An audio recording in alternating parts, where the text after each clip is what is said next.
হাসিনের আইনে দেয় তাহলে চুমা দিয়ে বদমাইশ কোথাকার। আওয়ামী লীগের, খুনি লীগের, জঙ্গি লীগের জন্ম ভারতে, তাদের মৃত্যু ভারতে হবে।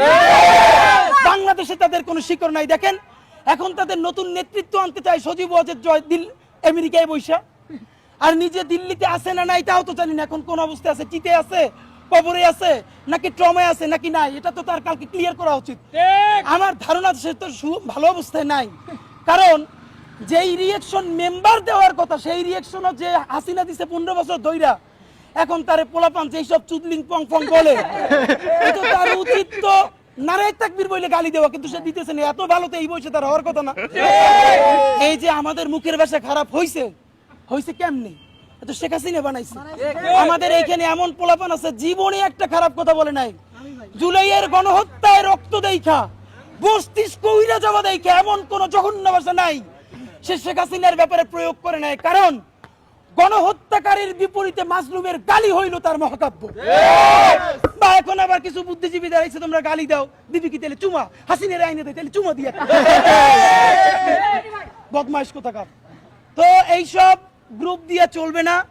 আপনাদেরকে স্পষ্ট জানাইতে চাই, আমেরিকান লবি বলুক, দিল্লির লবি বলুক, কোন লবিতে আমার 1400-র অধিক শহীদ তার রক্তের সাথে মুনাফিকি কইরা বাংলাদেশে হাসিনার বিচার করার আগে নির্বাচন অবশ্যই হওয়া লাগবে, কিন্তু তার আগে বিচার নিশ্চিত করতে হবে। আমাদেরকে বারবার সমঝোতা করানো হয়েছে গত 50 বছর ধইরা। এইখানে আমরা যারা আছি আমরা এখন পরিচিত হয়েছি।